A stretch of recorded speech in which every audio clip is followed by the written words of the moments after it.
Welcome to SDH's coverage of everything going on in the WPSL Southeast, one of the most hotly contested conferences in the WPSL. A lot of teams that are in this particular conference locked into the top 25 in the South in general, and then you have impact from of teams in the top 25 nationally. We'll go over all of the rankings and let you know what's going on in the WPSL Southeast. We'll catch up with a couple of the teams and let you know what's going on with them as the chase to the playoffs is in the last week of the regular season. We'll go over the schedule that was, get you ready for the schedule that will be. Big activity coming up in the weekend for positioning, but that's not the end of it. The regular season continues into the early part of next week. We'll let you know what's going on as we go. All right, let's take you back, no dilly, no dally zone, over the last 7 days and get you squared away with everything that is going on in the league. So going back to the activity on June 21st, Georgia Impact had 2 matches in 3 days. We talked about it last week with head coach Robert Roddie. So they go from hosting UFA Gunners in a 2-2 draw. They put 5 on the board for a win over Chattanooga FC.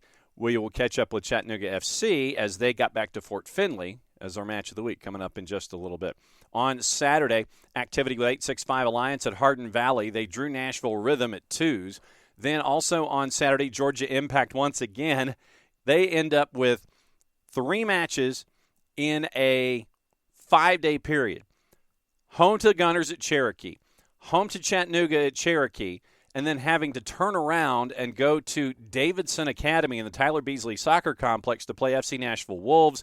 They did exactly that. They took care of business, put 7 on the board, and got the win last Saturday. UFA shut out FC Birmingham at Oglethorpe by the final of 5-0. And then that takes us to our match of the week. Sunday, Fort Finley, and it was a 6 o'clock p.m. start because of the heat and the conditions on the turf surface at Finley Stadium. Here's your highlights of Chattanooga FC and Decatur FC.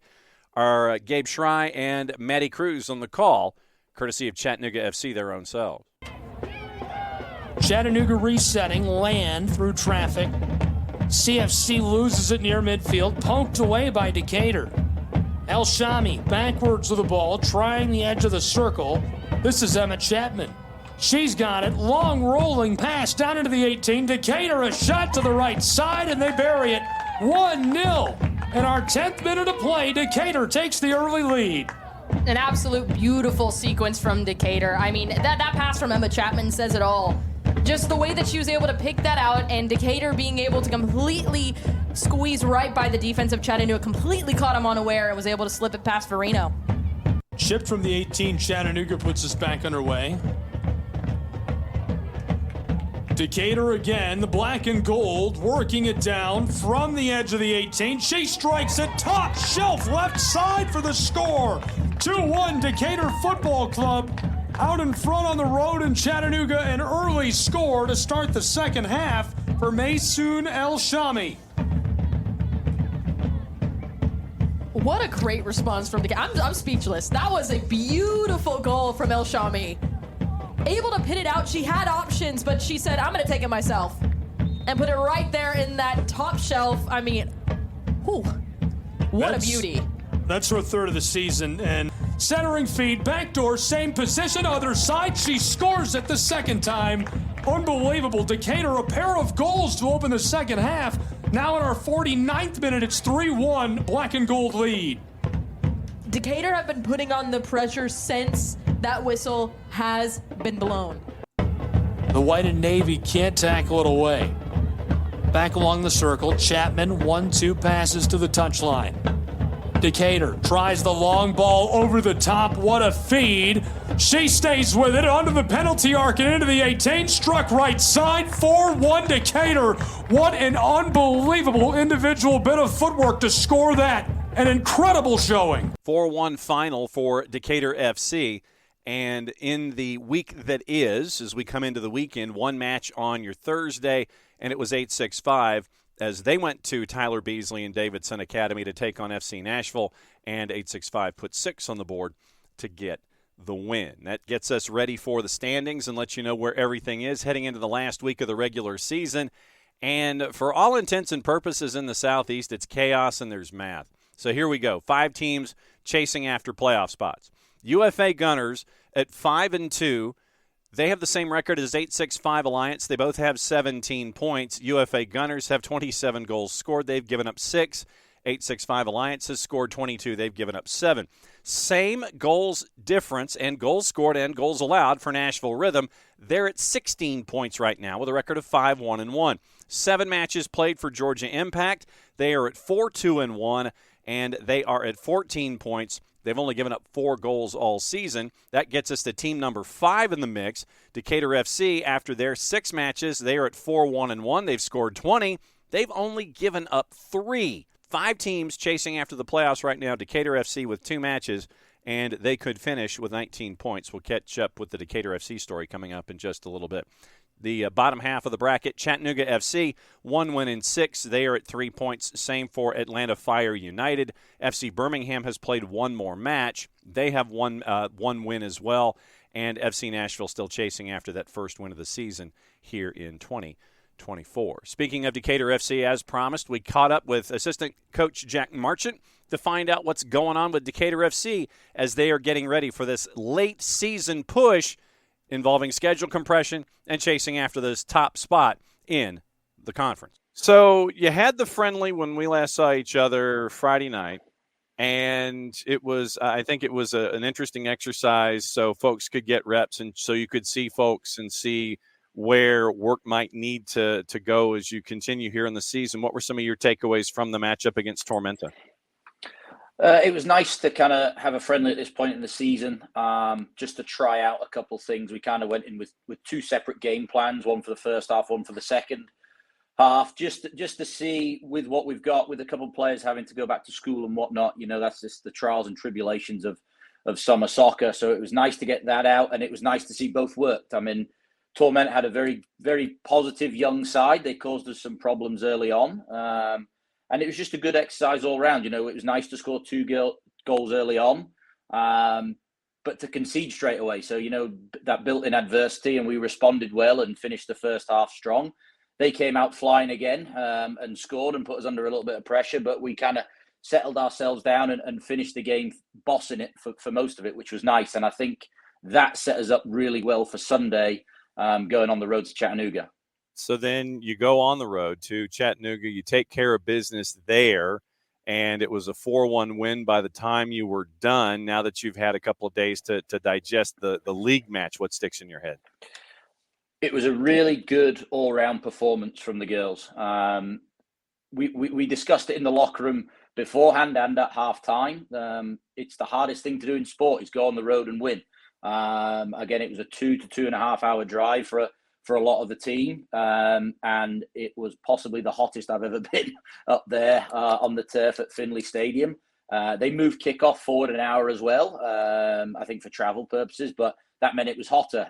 We came out, dominated the game from the get-go, went 1-0 up, and I wanted us to kick on, and unfortunately we didn't. We kind of stuttered after the goal, and then giving away the PK, and unfortunately the girl who got injured for Chattanooga led to kind of an 8 to 10 minute delay in the game. Fortunately, we saved the penalty, but again, never really kicked on in that first half and conceded at the worst time you probably could in injury time just before half time. But discussed with the girls at half time, hey, let's just go back to basics, go back to the game plan of what we talked about before.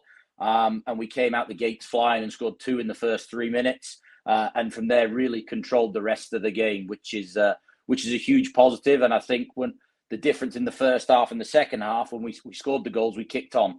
And it was nice to get that 4th in the end, to go on the road and win, really solidify ourselves in kind of the top 4 spots, and give ourselves a chance this weekend to go and try win the league. When you mention coming out at the half, you know, you're 1-1 and it is where it is. And then you hit in the 48th, you hit in the 50th. I know a lot of times in different sports, we'll talk about momentum and either seizing it away from the opponent or clamping down on it and reinforcing the momentum that you had. when it comes to having a message delivered at the half, hey, we've got to come out, like the proverbial house on fire. You get those 2 goals in the first 5 minutes of the second half to go 3-1. That obviously, I would think, speaks well, because sometimes you'll get teams that won't be as active coming out for that first 5 or 10 minutes, and you have the opportunity to jump on them, and you did exactly that in Chattanooga. Yeah, and it's like I said, it's what we talked about at halftime, is that we have the quality to get ourselves back in the lead, and we just changed slightly our approach to kind of defending from the front, and to be honest, I mean, they went backwards from kickoff, and we were able to jump all over them and kind of set up how we wanted to set up from the get-go. And again, it's one of those things where I'd like to say it was a stroke of genius by the coaching staff, but it played straight into our hands. And again, it's the girls who have to execute it, and they did absolutely superbly. And again, twice in the first 5 minutes, really solidified the game. And kind of as we talked about, they go into halftime sort of with their tails up, and we go in with our tails between our legs. Those first 5 minutes of the second half just took all the wind out their sails, took all the confidence. And again, we really kicked on from that. And again, it's kind of been the story of a young Decatur FC. We had a good start to the season. And then having a really tough sort of middle of the season. How do you deal with adversity? And I think we've kind of seen over the last couple of weeks that we're learning with every game. Again, with the summer being as quick as it is sometimes, we're here with 2 games to go, and some of the girls are still trying to get to know each other. So, that's just the way it is with summer soccer. But what's things that's really made me and Campbell really proud is that we've learned from every week, and we've got better with every week. And again, with being in our inaugural season and being in a conversation to win the league is exactly where you want to be. Right now, the way things stand, you've got 5 teams separated by 4 points. Top 3 right now only have the 1 match left. UFA, Nashville, Georgia Impact, they've all got 7 matches in the barn. You and 865 have 6. So you can kind of keep an eye on what's going on ahead of you.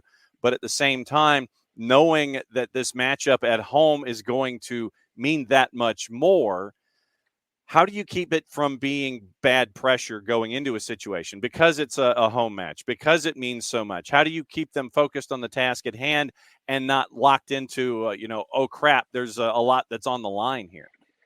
I think part of the nice bit, which may seem a bit strange, is that it's not in our hands to finish top. 865 have that pressure on them. We know Impact have got to go up there this weekend and hopefully help us out. But we've kind of challenged the girls to enjoy the moment, enjoy the pressure. I think if we go back to the very first game of the season and having kind of 1,800 people there, it was a bit overwhelming for everybody. It's the biggest crowd that a lot of these girls have played in front of. But now we've got to use that as an advantage for us, because road teams are coming to us and having to play in front of that many people. And it can be an intimidating environment down there in Decatur, crowd on both sides now and kind of building locked. You're in the middle of Decatur. It's kind of what we want it to be. But we've explained to the girls all week, we've put ourselves in a position to finish top, or potentially if we win out and take control of what we can, we finish second. And that top 5 has got a Georgia Impact team who are a seasoned team. Nashville have won the league kind of 5 or 6 years in a row, I believe. 865 are in the same boat as kind of Impact as a second-year team. And then there's us and UFA, at the top. So that's what we want for the league. We want the whole group to kind of catch up with everybody and make it a really competitive league moving forward. WPSL, especially now as kind of soccer really takes off in the States, it's going to become a really competitive league. And we're really proud that in our first year, we're in that conversation of winning it. And at the same time, you can't even look at Monday at Oglethorpe until you get through Saturday at Decatur. So it literally is one step at a time here. And I know that we probably are going to be dropping dollars in the jar from all the sports cliches that we've dropped in this interview here. But, I mean, if you want to get done what you got to get done, literally you can't think about, those of us here on this side of the microphone, we're thinking about, okay, it's a home match, and then they go to Oglethorpe to take on UFA. And you're like, hang on just a second. We got to take care of one thing at a time here first, man. Yeah, absolutely. And I mean, it's becoming quite the norm, though. If you look at these girls and their college schedules playing Thursday, Sunday, they're quick turnarounds. But everybody knows when you get to the start of the week, your full focus is on the first game. And that's kind of all we've talked about at practice this week is taking care of business on Saturday. And again, it's one of those things, it can go both ways. You can say we play Saturday, we win, we get the momentum going into Monday, whereas we have to kind of play UFA who have come from a week off. So, our full focus is on Saturday and we get 3 points and we take that momentum into Monday, but we'll really focus on that come 9 p.m. on Saturday night once we've hopefully got 3 points off Nashville. And keeping an eye on it, Jack, is always great to catch up with you, my friend, and we will follow along with what's going on there in Decatur. Big crowd anticipated, and I know folks are going over to the far side, and they're under that shade tree. They're taking full advantage of that shade over there on the other side, but that's also behind benches where folks can say things toward the visitors these days too. That is also true. I think they've clocked on that our bench is that side as well, but it is the only part, especially in the first half, where the shade is. So I don't blame them. Looking forward to it, my friend. Thanks for hanging out. Cheers, John. See you soon. And then after that, get this. I mean, we know that Georgia Impact has a lot of different elements and teams in play, a lot of different age groups and such. We caught up with head coach Rob Roddie, and get this. He was not in the state of Georgia when we did this interview, as he was trying to navigate all of the different clubs and age levels that are going on right now with Georgia Impact. So here is Coach Rod, 3 time zones away. So where are you now? So, Ontario, California. For the DPL National Championships, we've got 3 of our youth teams over here, U13s, U14s, and U17s. How's it going? Going well, yeah. So, 2 ties today this morning, 1-1 both games, and then we've got a game later on at 1 o'clock for the under-17s. So, hopefully get a win there, and then we'll go into the final games tomorrow to hopefully get us into the semi-final. So, wait and see. And you're having to juggle all of this with what's going on with Impact, and it's a road game on Sunday against 865, last match of the regular season. Yeah. This division, man, this has been absolute chaos this year. It's been some of the best soccer, I think, in the country in the WPSL. Yeah, it's crazy. It's the conference is so difficult. I mean, you see that 5 of our teams out of the net. So that's that shows the standard of the league, and it's making it very competitive for us. So it's a lot to juggle, but all we can do is focus on us and go into that last game and get a win, and then put pressure on all the other teams to do what they have to do. No doubt about it. So when you look back at this season, I know that everybody else is. How much studying are you getting in on 865? Are you letting other folks handle it this week? Honestly, I've not had as much chance to really study them as much as I would have wanted to. I've got a long travel to get to Knoxville, so I'll be doing a lot of that as I fly there, watching that stuff. But I think at this point you just have to again focus on yourselves, get the best team on the field, and then go and compete. I know they're going to be good. I mean, they've beaten some of the top teams, and they're going to be pushing for the championship as well, because again, they're waiting on other results. We're waiting on other results. So, anything can happen. So that's what our girls know is if they go in there, win the game, there's a chance they come out with that win in the league if everything goes their way. We'll wait and see. If I had told you that it was going to come down to math to decide everything at the beginning of the season, what would you have told me? Honestly, I could probably believe it just because I knew there was a lot of potential, and I don't think people maybe had us up there either. I think you see your Nashville's, and I think people saw the rosters for maybe Decatur and UFA and thought, they're up the top, but then always knew 865 are always a top team, and they're always up there. Last year they had a good run, and then we're the ones, confident in ourselves then we can go and compete. So I think I always knew it was going to be difficult, but at the same time it was I think we can look back and kind of kick ourselves that we're not in a better situation at the moment, because there's games that we lost and thought we should have at least got a point out of, and games we tied that we should have got the win. So and then maybe even some wins where we should have won by more and closed that goal difference a little bit. So good learning moments though. And thanks to Coach Rod for navigating the conditions in Ontario, California, of all places, to catch up with us for a couple of minutes this week. All right, so that is where things stand with the week that was. Let's get you into the week that will be and navigate where we need to be when it comes to the Southeast Conference. So here we go as we lay out all of the matchups here. Saturday, 6 o'clock at Davidson Academy, it is Chattanooga traveling to FC Nashville. 7 o'clock, it is, as we talked about with Jack Marchant, the regular season home finale for Decatur as they take on Nashville Rhythm at 7 o'clock. 7 o'clock also Eastern Time. FC Birmingham hosting Atlanta Fire United at Lawson Field. Also, Sunday afternoon, 865 Alliance at 2 o'clock at Hardin Valley hosting Georgia Impact. Then we have the two matchups that are going on for Monday and next Saturday. So when we come back and revisit everything, we might have a good idea as to what Chattanooga FC and Atlanta Fire United will be needing to do. Is Chattanooga FC, how big a spoiler are they going to be with Atlanta Fire United at Pinecrest Academy and Atlanta Fire United hosting Chattanooga FC for the last match of the regular season? But Monday, UFA Gunners, Oglethorpe University, 7 o'clock, hosting Decatur FC in their regular season finales. That will go a long way in figuring out the math in all of this. But Decatur FC has the match on Saturday at home. Then they travel up Peachtree Industrial Boulevard to take on UFA Gunners on Monday night. The intrigue will continue all the way through Monday to get you ready for that final slot and figure out where Atlanta Fire United can be and what they need to do at Pinecrest Academy going up against Chattanooga FC. If you are in any of these locations where you can catch action at Oglethorpe, at Hardin Valley, at Lawson Field, at Decatur High School, at Davidson Academy, please do. You get to see the growth of the game happen right in front of you. Fantastic crowds at Decatur. They've set WPSL records all season long. It'll be really interesting to see what happens Saturday night as they host Nashville Rhythm in their regular season home finale. If you are in market and can't be there, follow along on social media, also at WPSL TV. Go to WPSLsoccer.com and follow along and click on WPSL TV. Gabe Schreiber will be in charge of the Decatur FC match, and you can catch his dulcet tones as Decatur FC has Nashville Rhythm on WPSL TV.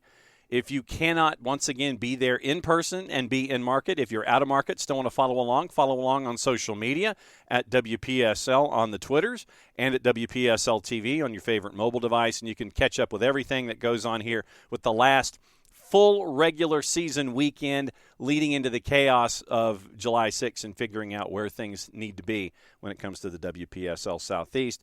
And thanks to all of you who have supported your favorite teams in the WPSL, regardless of where you are all season long, and have shown really what the growth of the sport is all about when it comes to the WPSL. So the rankings now, as we see them nationally, looking in the footprint, it is the UFA Gunners ranked at number 10 nationally right now. The only other team, there are two other teams in the top 25 nationally out of the Southeast. 865 Alliance currently at number 23. Nashville Rhythm currently at number 25. The South Power rankings, by the way, have Charlotte at number 2.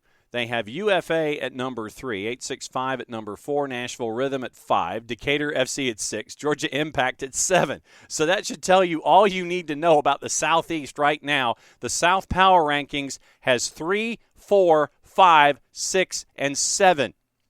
That's what's going on right now, your Week 7 power rankings with everything going on in the WPSL Southeast. It is a lot to play for, and there's a lot to hang on to as we get ready for the last weekend of the regular season and figuring out what the postseason is going to look like for this group of teams that are just beating the daylights out of themselves to better themselves for the postseason. It's been fantastic to see all of the changes and all of the different machinations, what's going on in the WPSL all season long. So it's been a fun ride.